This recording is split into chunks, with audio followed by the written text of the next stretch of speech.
PG second ইয়ারের history সাবজেক্টের sixth পেপারের কোয়েশ্চেন পেপার। তো এখানে যে প্রশ্নগুলো পড়েছে মানে আমাদের যেগুলো অ্যাটেন্ড করতে হবে যে কটা প্রশ্ন, তো সব প্রশ্নগুলোই কিন্তু আমার দেওয়া সাজেশনের মধ্য থেকেই এসেছে। তো তোমরা যদি কেউ আমার দেওয়া সাজেশন করে যাও তারা কিন্তু কমন পাবে বা কমন পেয়েছো এটুকু বলতে পারি। চলো এবার দেখে নিই আমার দেওয়া কোয়েশ্চেনের মধ্যে কোনগুলো কমন এসেছে। 18 নম্বরের প্রশ্নে আমার দেওয়া 3টি প্রশ্ন কমন এসেছে। প্রথম প্রশ্ন জোট নিরপেক্ষ আন্দোলন, যেটা কমন এসেছে, তবে আমার এখানে একটু ঘুরিয়ে দেওয়া হয়েছিল। তো এম এর কোয়েশ্চেন এরকম ঘুরিয়েই হয়, যদি বই রিডিং পড়া থাকে তাহলে এই সমস্ত প্রশ্নের অ্যান্সার দেওয়া যাবে। আর 2 নম্বর প্রশ্ন চীন সোভিয়েত সম্পর্ক আর চিলিতে সালভাদর আলান্দের নেতৃত্বে সমাজতান্ত্রিক সরকার প্রতিষ্ঠা।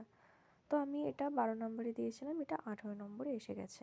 12 নম্বরের প্রশ্নে 5 নম্বরের প্রশ্নটি আমার দেওয়া কোয়েশ্চেন থেকে কমন এসেছে, তবে এটা একটু ঘুরিয়ে লিখতে হয়েছে কারণ আমি আলাদাভাবে কোরিয়ার সমস্যা ভিয়েতনামের যুদ্ধ দিয়েছিলাম, তো এখানে দুটো একসাথে পড়ে গিয়েছে।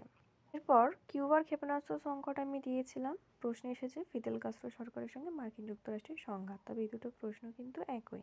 এরপরে আসি 8 নম্বর প্রশ্ন কঙ্গো সংকট নিয়ে। তো আমি যে প্রশ্নটা হুবহু দিয়েছি সেটাই কিন্তু এসেছে, তোমরা দরকার পড়লে কোয়েশ্চেনটা একবার পজ করে দেখে নিও।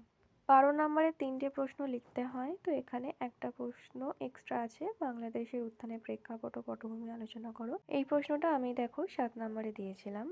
এনএসইউতে এরকম প্রশ্ন আসে, 7 নম্বরের প্রশ্ন 12র সাথে আসে, তবে বই যদি রিডিং পড়া থাকে তাহলে এই সমস্ত প্রশ্নের অ্যান্সার কিন্তু খুব সহজেই দেওয়া যায়। তো 7 নম্বরের প্রশ্ন এসেছিল সুয়েজ সংকট, এটা আমি 18 নম্বরে যে আরব ইসরায়েল দ্বন্দ্ব দিয়েছিলাম ওখানে দ্বিতীয় আরব ইসরায়েলের যুদ্ধ পুরোটাই সুয়েজ সংকটের উত্তরটা হবে। এরপর 15ই এশিয়ান, 16ই সিটিভিটি, এগুলো কিন্তু হুবহু এসেছে।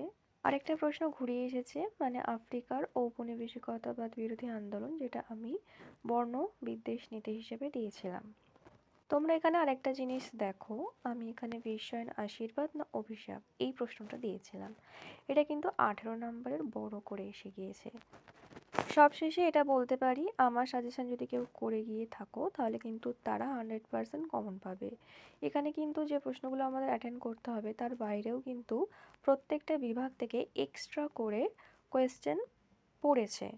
তো আশা করছি এই পেপারটা সকলেরই ভালো হয়েছে। উইথ প্রুফ এই পেপারের সাজেশনের ভিডিও আমি এই ভিডিওর নিচে অ্যাটাচ করে দিলাম, দেখে নিও।